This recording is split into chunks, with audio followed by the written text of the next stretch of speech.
Boa noite mais uma vez aos irmãos, dando continuidade ao estudo do livro de Números do irmão McTosh. Seria interessante a gente começar num parágrafo anterior, não? Ou desse ponto aqui, a fé, o pessoal lembra?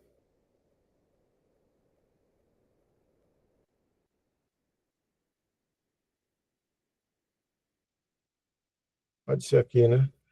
Mas, ai de nós. Ok. Se algum dos irmãos desejarem fazer alguma interrupção para fazer alguma explicação, fiquem à vontade.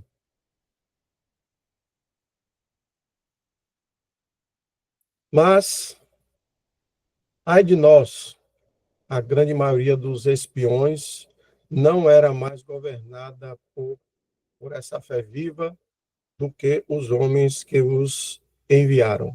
E, portanto, o único crente foi repreendido pelos 10 infiéis, entre aspas. Os homens que subiram com ele disseram: não poderemos subir contra o povo.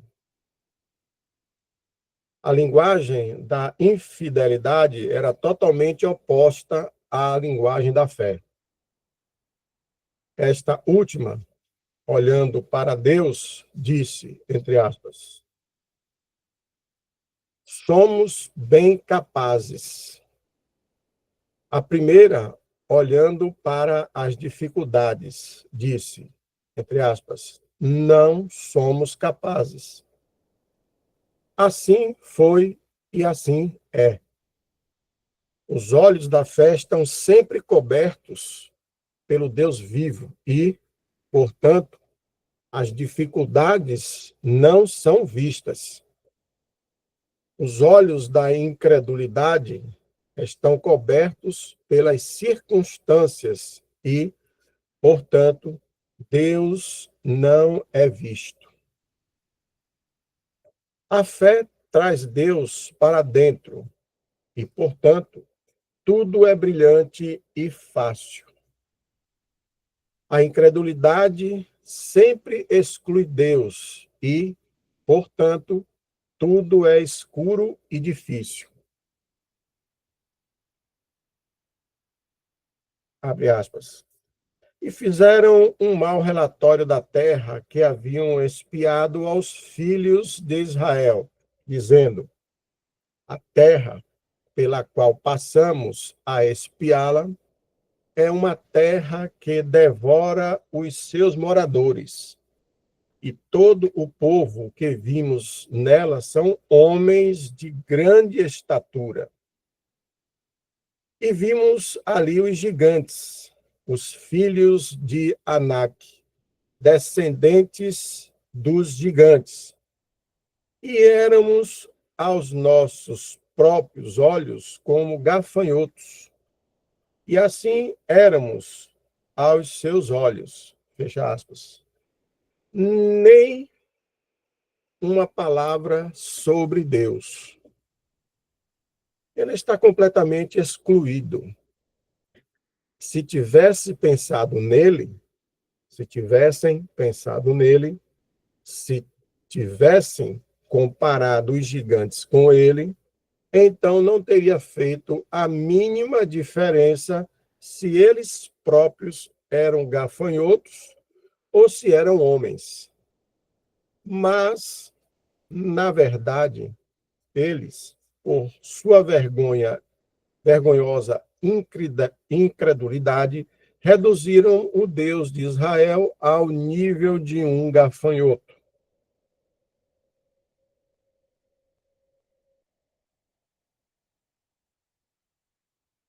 Algum irmão quiser fazer algum comentário, dá um tempinho aí.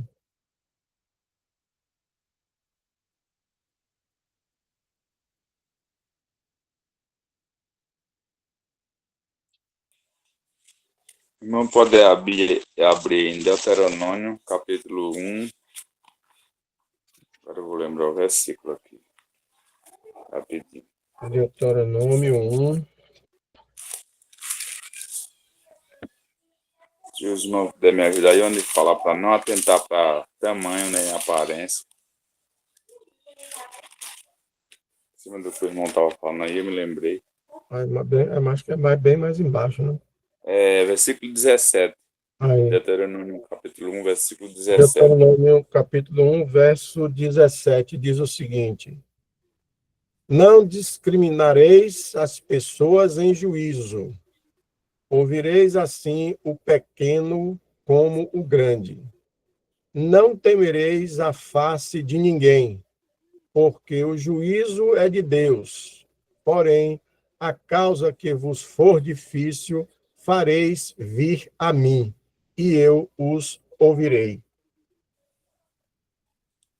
Então, o irmão falando aí lendo aí na passagem do livro, né? Ou seja, ele excluiu Deus, né? Colocou, vamos dizer assim,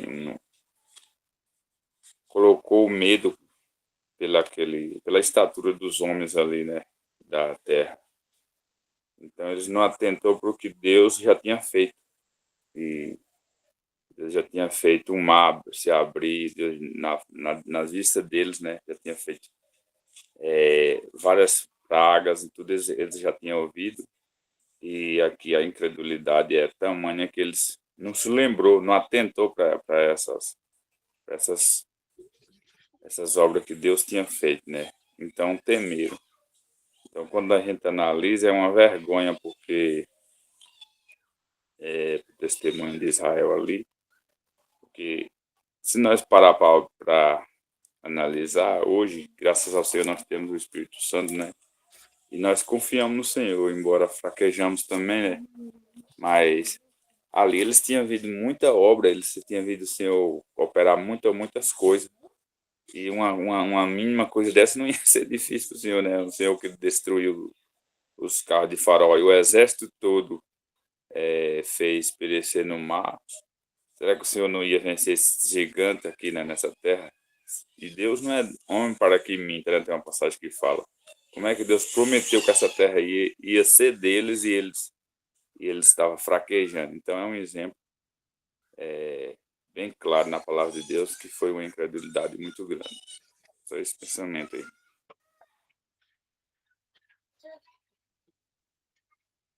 E aí tem outro lado, né, irmãos? Que a confiança própria, né? Que é o que falou no Josué que eu tinha falado aquele dia. Muitas das vezes a pessoa vê uma coisa mínima, como lá no Josué 7, e aí não se lembra de Deus do mesmo jeito. Ah, porque é pequeno, aqui nós vence fácil. Aí olha para o grande e diz, não, aqui não tem como a gente vencer, é muito grande. Então, em ambos os lados, Deus está de lado, Deus está deixado de lado, né? Tanto na incredulidade, como aconteceu aqui, como na confiança própria, né? Que aconteceu lá em Josué 7, o mesmo povo.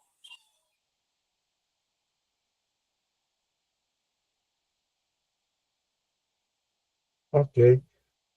Aí nós vemos, como o irmão falou, uma circunstância da incredulidade que o texto, né, aborda. E também eu enxerguei ali, por a leitura que eu fiz de um livro, sobre a coragem também, né? Ou seja, a falta de coragem de não confiar no Deus vivo e subir essa parte psicológica mental negativa. Porque quando você tem efetivamente a confiança no Deus vivo, você fica alimentado pela coragem. Então, uma coisa é quando você está forte espiritualmente para ter coragem de fazer as coisas. Eu me lembro de Provérbios 24:10, que diz assim: se te mostras fraco no dia da angústia, a tua força é pequena. Não que eles estivessem angustiados ali.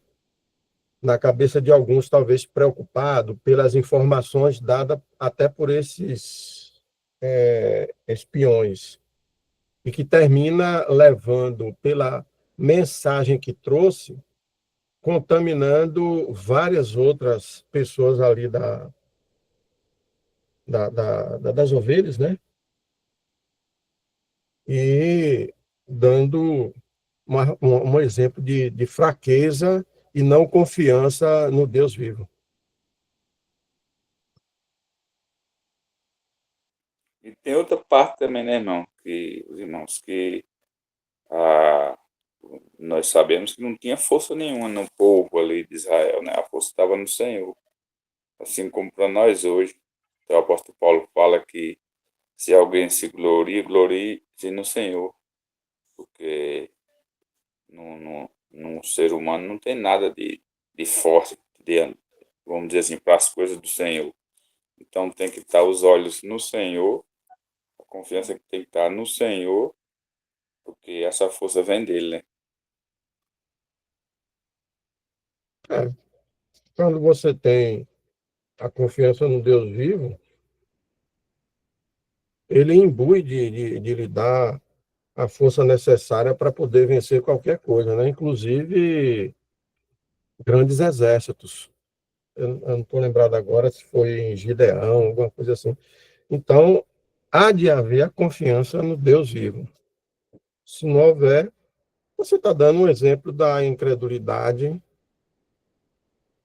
e eu tenho certeza que Deus não gosta da incredulidade.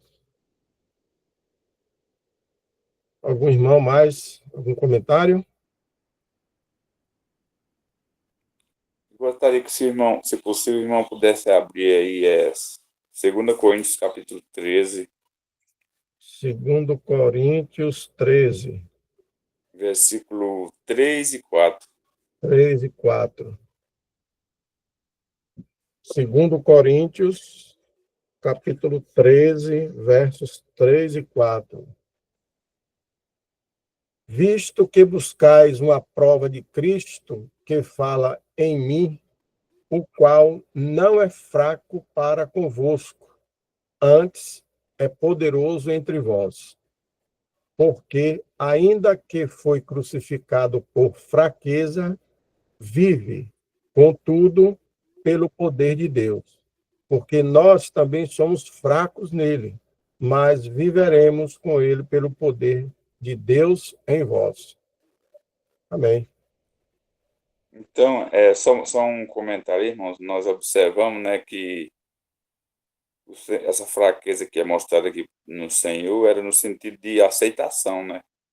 O Senhor nunca foi fraco, o Senhor é forte, mas aqui essa fraqueza aqui é no sentido de desprezo. O Senhor é desprezado, sendo um Deus, ele foi desprezado, então ele foi fraco, ele fez fraco. E já nós cristãos, nós temos duas fraquezas, eu creio. Aí se eu estiver errado, os irmãos podem me corrigir, que é a fraqueza do testemunho. Porque se nós chegar anunciando de Cristo para alguém hoje, por mais que seja o evangelho puro, vai ter desprezo, nós vamos ser fracos nessa parte. Não vai ter, como o Senhor Jesus foi. E nós temos outro lado da fraqueza, né? Que é o desânimo, vamos dizer assim, a falta de comprometimento, quase não sai. E, e pelas nossas falhas, porque nós ainda temos a carne, né? O Senhor foi fraco só no sentido de testemunho, de aceitação do homem. É só mais eu lembro desse versículo aí. Ok.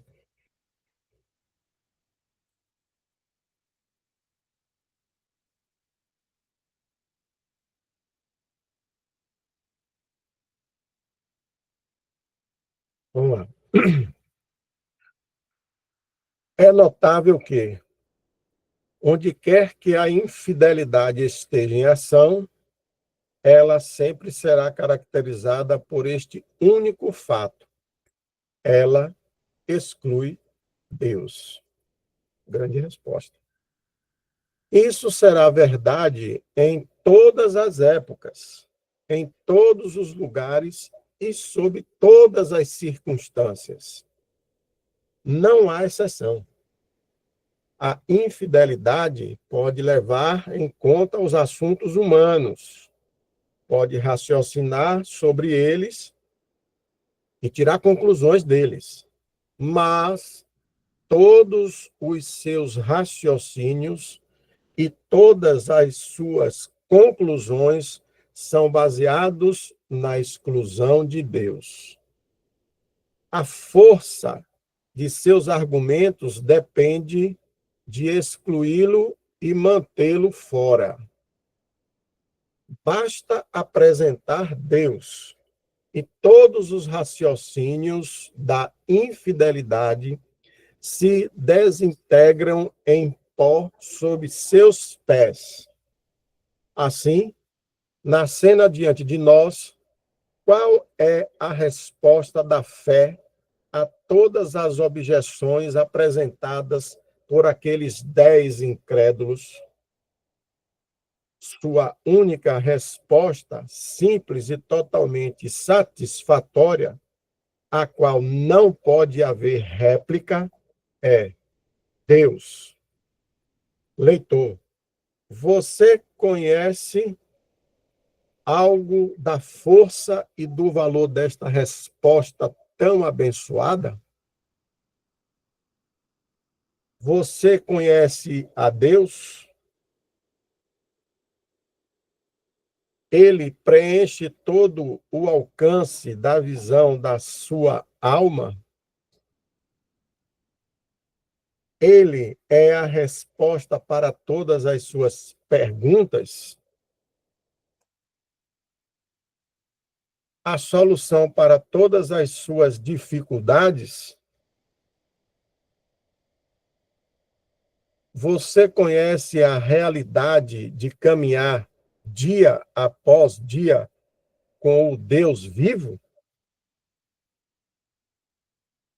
Você conhece o poder tranquilizador de se apoiar nele abre aspas, perdão, em meio a todas as mudanças e imprevistos desta vida mortal? Fecha aspas. Pode subir. Se não, deixe-me implorar que você não continue por uma hora sequer sem seu estado atual. O caminho está aberto. Deus se revelou na face de Jesus Cristo como o alívio, o recurso e o refúgio de toda alma necessitada. Olhe para ele agora mesmo, entre aspas, enquanto se pode achar.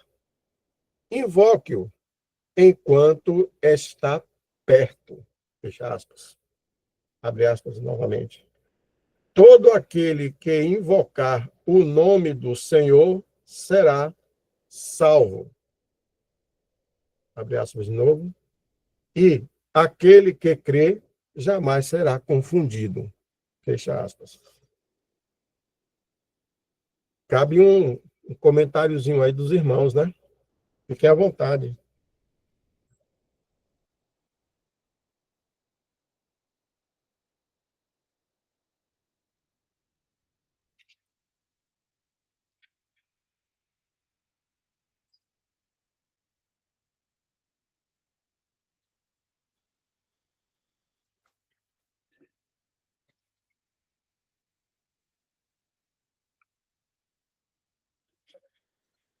Um pensamento, irmãos.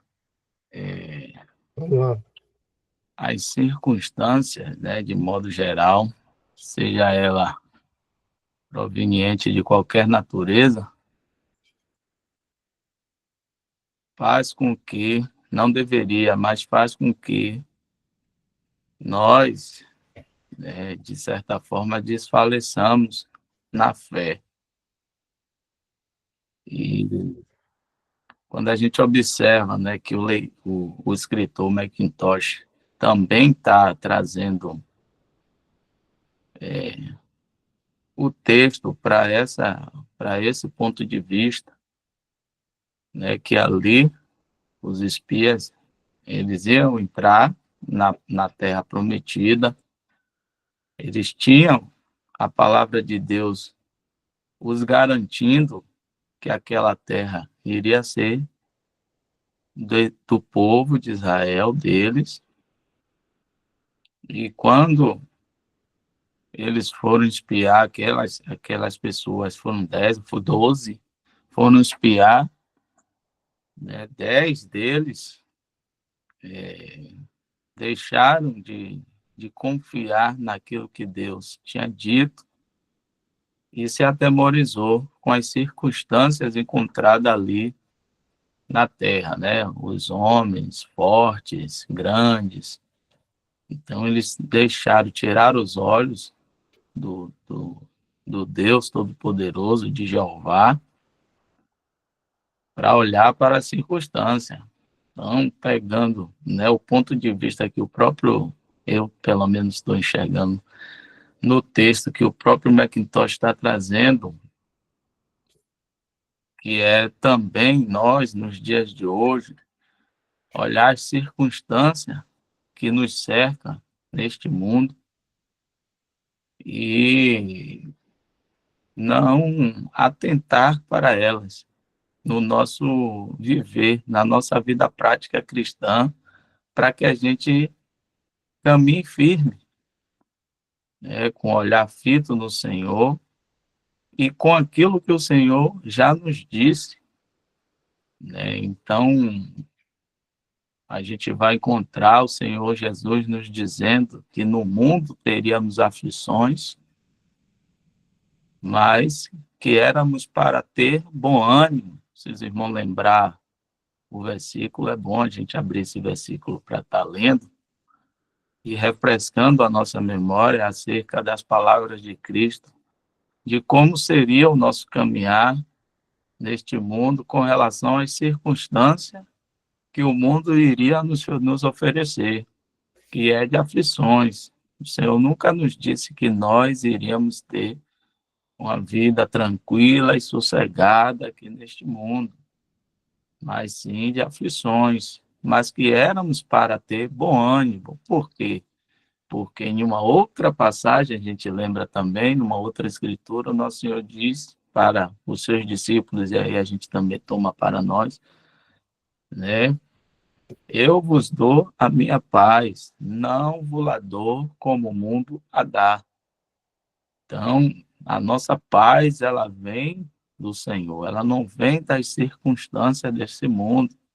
A gente lembra também, né, de uma passagem que nos ensina muito sobre circunstância, que é os discípulos no barco, né, vento, tempestade, o mar revolto, e o nosso Senhor Jesus dormindo no barco, e os discípulos estão desesperados, achando que ia perecer, porque parou de olhar para aquele que estava no barco.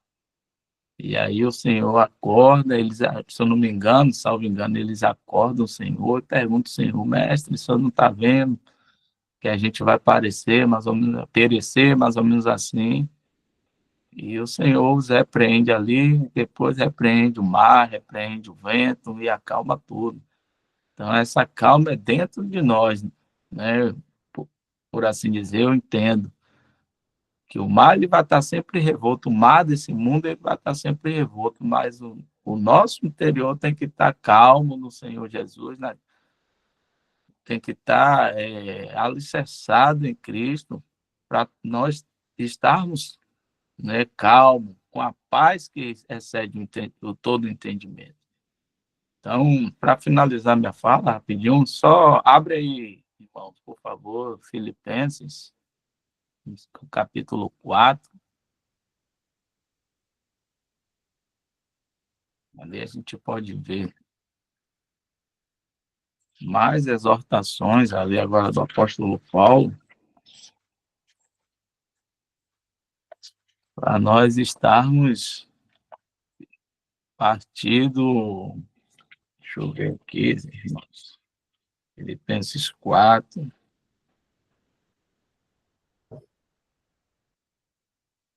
o versículo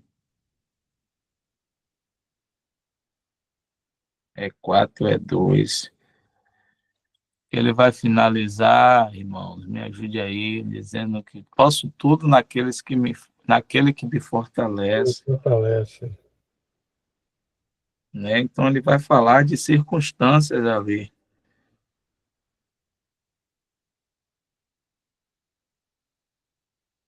Se ele não puder me ajudar aí.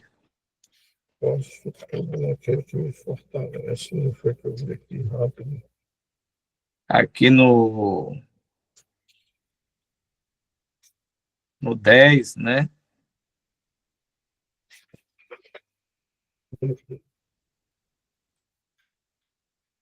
Mas vamos botar do 6, irmão, do 6 primeiro, né? Desculpe aí, achei aqui o versículo do 6 para a gente dar mais base, né? Filipenses 4:6. 4:6. Não estejais inquietos por coisa alguma, antes as vossas petições sejam em tudo conhecidas diante de Deus pela oração e súplica, com ações de graças. Né? E eu entendo que, mesmo a gente pedindo pelas circunstâncias que esteja passando, né, cada um de nós, uma dificuldade, uma necessidade, uma tribulação, a gente já tem que dar graças, né? Apresentar ao Senhor, né? As nossas dificuldades, as nossas ações, o que está acontecendo, já dá graças. E a paz de Deus, aí vem, e a paz de Deus que excede todo o entendimento, guardará os vossos corações e os vossos sentimentos em Cristo Jesus.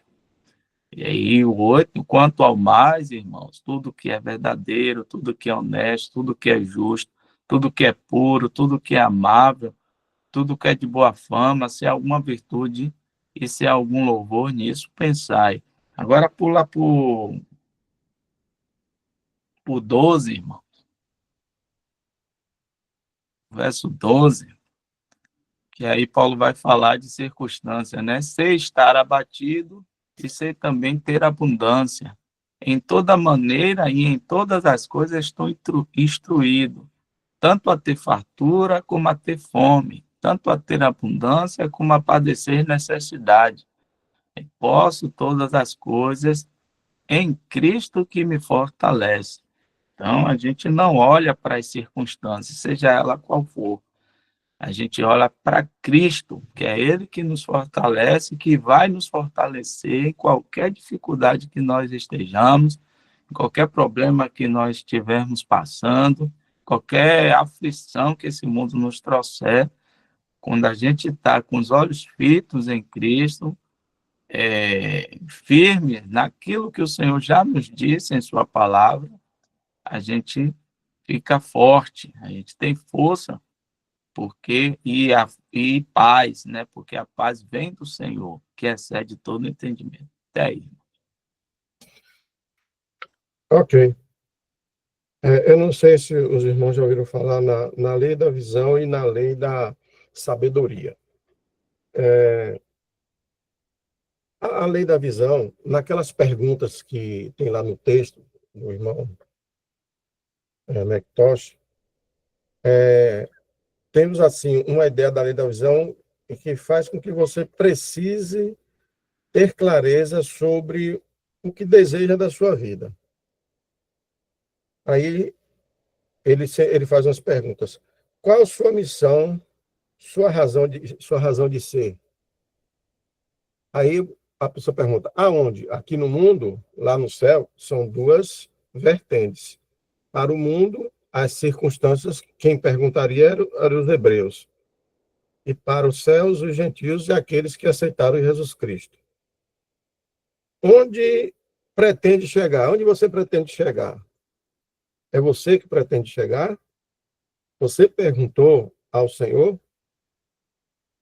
Como quer ser conhecido? Você quer ser conhecido ou você quer mostrar a glória do Pai? A escolha é sua, porque quando Deus nos colocou no mundo, Ele também deu essa liberdade para você escolher entre A ou B.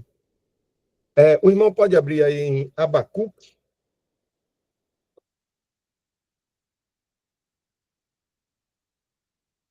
Abacuque, capítulo 2, versos 1 e 2. Sobre a minha guarda estarei, e sobre a fortaleza me apresentarei e vigiarei, para ver o que falará a mim, e o que eu responderei quando eu for arguído. 2. Então o Senhor me respondeu e disse: escreve a visão e torna bem legível sobre tábuas, para que a possa ler quem passa correndo. Ou seja, tanto de um lado quanto do outro, você terá a oportunidade de ter essa visão, de saber o que é indispensável, vamos dizer assim, né? E o que define os conceitos para você chegar aonde, não que você quer, mas se você entregou a vida ao Senhor, para onde que Ele quer que vá. E a circunstância da sabedoria, tem uma passagem bíblica, eu não estou lembrado agora qual é a coisa, eu me lembro só de Provérbios, que ele fala sobre a sabedoria precisa ser uma constante na nossa vida, e deve acontecer em vários níveis. E nós podemos solicitar a sabedoria ao Senhor. E eu me lembro de Provérbios, o irmão poder botar aí, para fechar aqui a fala, Provérbios 3, versos 13 e 14. Provérbios 3, versos 13 e 14. Bem-aventurado o homem que acha sabedoria e o homem que adquire conhecimento, porque é melhor a sua mercadoria do que artigos de prata, e maior o seu lucro que o ouro mais fino. Então, para quem se entrega ao Senhor, tem que saber que a visão não é a sua, é a honra do Pai, é a honra do Filho. E nós temos um caminho, é a sabedoria. Pede, e ele dá. Inclusive, tem uma passagem bíblica que diz assim: pede e eu vos darei, abre a porta e eu abrirei, alguma coisa assim, eu não estou lembrado agora. Mas é mais ou menos isso. Tem no texto bíblico também. O que não podemos é deixar as circunstâncias do mundo passar para a nossa cabeça. O poder, essa coisa mundana que está aí. Isso aí é o que traz justamente o exercício prático, vivo do pecado e a morte, ou a antecipação do sono, tá entendendo? Para dormir, dentro assim do nosso linguajar, que nós já conhecemos o que é dormir. Até aí.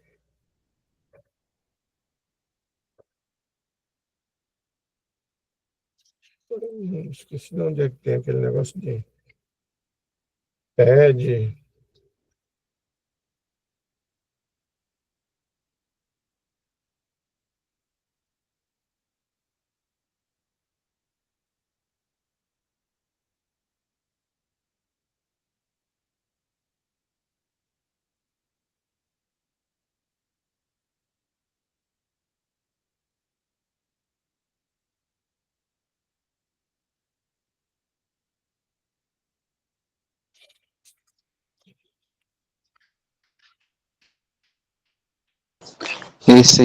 Esse texto que você falou aí, tá em Mateus 7, Mateus do 7. 7 a 8. Isso, do versículo 7 a 8. Obrigado. Mateus 7, 7 a 8. Aqui, exatamente. Pede e dar-se-vos-á. Buscai e encontrareis. Batei e abrir-se-vos-á. Porque aquele que pede, recebe. E o que busca, encontra, e ao que bate, abrir-se-lhe-á. Inclusive, ele faz, né, essa coisa sobre a pedra do filho, né? E qual dentre vós é o homem que, pedindo-lhe pão, o seu filho, lhe dará uma pedra? Então, a mesma coisa. Quem vai pedir sabedoria a Deus para alguma coisa ou outra coisa, vai lhe dar o quê? Deus vai lhe dar uma serpente, um conjunto de pedra? Então, tá aí, ó. E pedindo-lhes peixe, lhe dará uma serpente. Eu tive essa pergunta uma vez, mais ou menos em cima desse texto aí do irmão McIntosh, que uma pessoa disse assim: já pedi isso. Sim, quando você pede, primeiro, você tem o pedido da pessoa que crê em Deus e você tem o pedido da pessoa que não crê em Deus. São coisas diferentes. Você tem o pedido da pessoa que efetivamente está ali no exercício da palavra, e você tem o pedido daquele outro. E o mais importante, o teu pedido deve estar dentro de um raciocínio que esteja abrigado por Deus. Por quê? Porque ele sabe muito mais das coisas do que nós. Nós não sabemos nada. Mas ele sabe o que é bom e o que é ruim no pedido que vamos fazer. Agora, tenha certeza que, se nós vamos solicitar ao Pai sabedoria para sabermos como lidar com as coisas no mundo, com as pessoas que estão aqui no mundo, tal, tal, tal, tenha certeza que isso vai chegar até nós. Isso vai chegar até quem fez o pedido. Por quê? Quem faz um pedido desse não está do lado contrário, está do lado dos ensinamentos do Pai.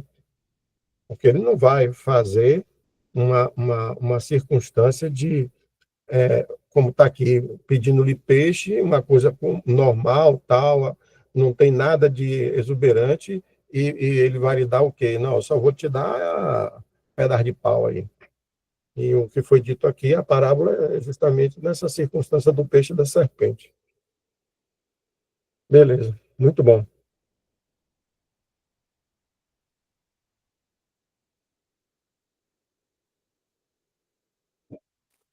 Tiago 1,4 já fala bem isso aí, né? Tiago capítulo 1, versículo 4. Tiago 1,4. Versículo 5.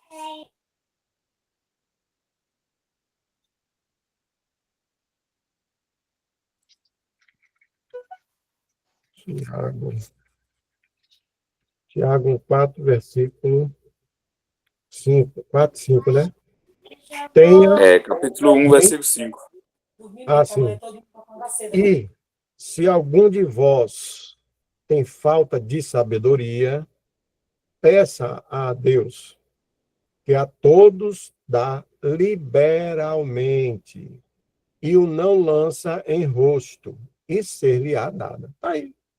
Se o próprio Deus está garantindo isso, não faz quem não quer.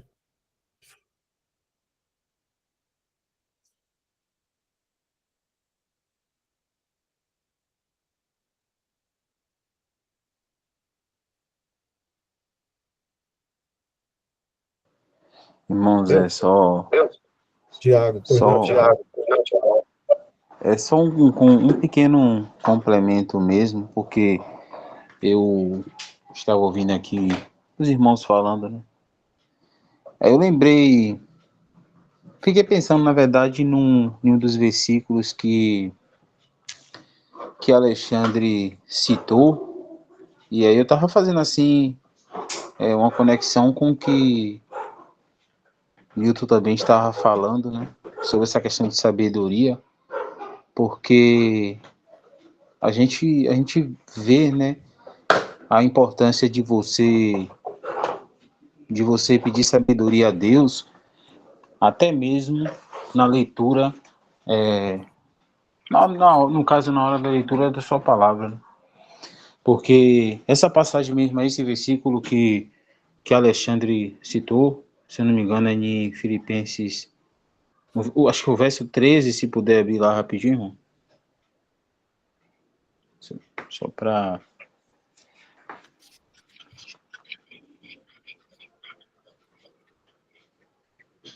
foi no capítulo 1 mesmo, no verso 13. Capítulo 4. Foi no 4? Filipenses 4. Só o verso 13 mesmo. É interessante, né? Porque às vezes eu fico observando, né? Nas redes sociais, até mesmo assim, entre pessoas que têm, eu posso dizer assim dessa forma, né? Que tem Deus como um amuleto da sorte, né? Que trata as coisas de Deus como um amuleto da sorte. Eu vou colocar aqui, antes de dormir, eu vou abrir a Bíblia no Salmo 91 e estarei livre, protegido de males e etc. Então, eu vou colocar um texto bíblico, um versículo bíblico em uma publicação minha. Enfim, eu digo isso assim porque é algo que você vê, né? E eu observo que muitos colocam esse verso aí: posso todas as coisas em Cristo que me fortalece, mas não entendem, né, o que o apóstolo quer dizer com essa afirmação aí. Porque, deixa eu só ver aqui qual foi o... É interessante, né, porque quando Paulo ele diz isso daí, essa questão que o irmão está falando de sabedoria é tão importante, e isso é para nós também, para que a gente não, como é que posso falar assim, trate as coisas de Deus e a leitura da palavra como algo mecânico, né? Então, todas as vezes quando se abre um capítulo para ler, é necessário que tenhamos esse caráter, né, de realmente querermos aprender o que o Senhor quer nos ensinar. E ter o entendimento, né, correto, buscando de Deus o entendimento correto, porque o apóstolo diz isso, no, tudo posso em Cristo que me fortalece. E o contexto aí é que Paulo está falando, né, do fato de que ele aprendeu, né, que se a gente for ver nos versos anteriores, a estar contente e saber, né, viver bem em todas as circunstâncias. E uma das provas inefáveis disso é de que a gente pode observar que você não vê ele, possa ser que aconteça, que aconteceu, porque a gente sabe que estamos tratando de um homem também que ele não era infalível, mas é interessante que a gente pode observar o que é, né, uma alma, uma pessoa que realmente está experimentada e que vive de fato na dependência do Senhor. Porque a gente pode notar que mesmo diante de tantas aflições, perseguições, tantas coisas que acometeram ele, a gente vê a alegria dele, né? A gente pode observar a alegria que ele tinha no Senhor por estar passando por essas coisas, né? Ou seja, ele sabia que era digno, né, de que dessa forma fosse. E quando ele diz tudo posso naquele que me fortalece, né, na versão que eu tenho aqui, ele está falando, né, que ele alcançou, né, de Deus, do Senhor, eu vou colocar dessa forma, a habilidade, né, de poder viver bem, independente das situações em que ele vivesse, porque ele de fato vivia em comunhão com o Senhor. A vida dele realmente demonstrava isso, tanto que ele diz em um capítulo, em um verso, né, que ele diz, né, que o viver é Cristo e o morrer é ganho, né? Então a vida dele, né, como ele fala, né, é a vida que vivo na carne, vivo na fé do Filho de Deus, que morreu por mim. Então são consequências, né, de uma vida que realmente está aos pés do Senhor e que vive, né, como até a gente, nas nossas orações, a gente diz, nos recomendamos aos seus cuidados, porque nós realmente nos devemos apoiar toda a nossa segurança, todas as nossas vidas aos pés daquele que tudo pode. E a gente vê, né, outra coisa assim interessante, porque infelizmente, né, a gente pode colocar dessa forma, infelizmente, muitas pessoas, e até cristãos mesmo, eles tiram esse versículo do contexto e eles usam esse versículo para reforçar o quê? Uma mentalidade triunfante ou algo como um super cristão, né? Ou seja, ao invés de se atentar que a força de Jesus na vida de Paulo era evidente, né? Na habilidade dele de se adaptar quando ele passava necessidade. E só para finalizar mesmo, a gente sempre deve conectar essa preciosa declaração de fé que ele deu aí, e que serve de exemplo para nós, em conexão com João 15, versículo 5. Só para finalizar mesmo, você pode abrir lá, João, capítulo 15, verso 5.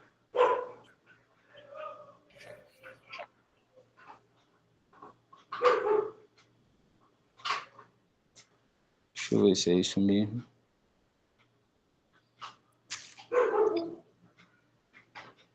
É isso mesmo. Eu sou a videira, vós as varas. Quem está em mim e eu nele, esse dá muito fruto. E o que é que ele diz no final desse verso? Porque sem mim nada podeis fazer. Então, a gente sabe que, de fato, sem Cristo, a, a nossa vida ela vai ser uma vida errante, ela vai ser uma vida fraca e sem sentido, né? É por isso que o exercício, né, nas coisas do Senhor de maneira recorrente é importante. E aquilo que os irmãos até sempre falam, a gente sempre fala um com os outros, a importância do auto-julgamento, ou seja, de realmente nos julgarmos, porque esse é um exercício que é solene, né? A gente encontra várias e várias versos sobre isso, sobre a importância do auto-julgamento. Então é interessante, né, esse texto, esse versículo em si, conectando com tudo que os irmãos falaram, com o que o irmão Nilton falou, com o verso que Leônidas trouxe aí, e com o que Alexandre falou também.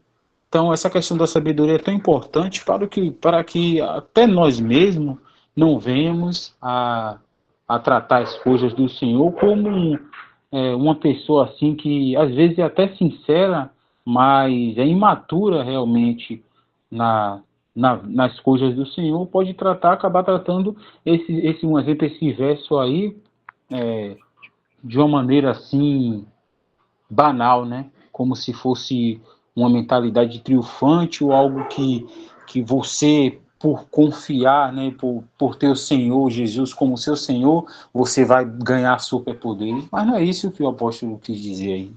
Só até aqui mesmo. Perfeito. Algum irmão tem mais algum comentário? Irmão, já chegamos aqui o horário, viu? Chegou? Eu não estou nem olhando, eu estava olhando aqui. É rapidinho, irmão Jefferson. A circunstância da sabedoria e do pedido, eu sempre entendi que há graus, né? Existe um grau de maestria, em que algumas pessoas desenvolvem, né? Tornando-se, vamos dizer assim, exímias naquilo que faz.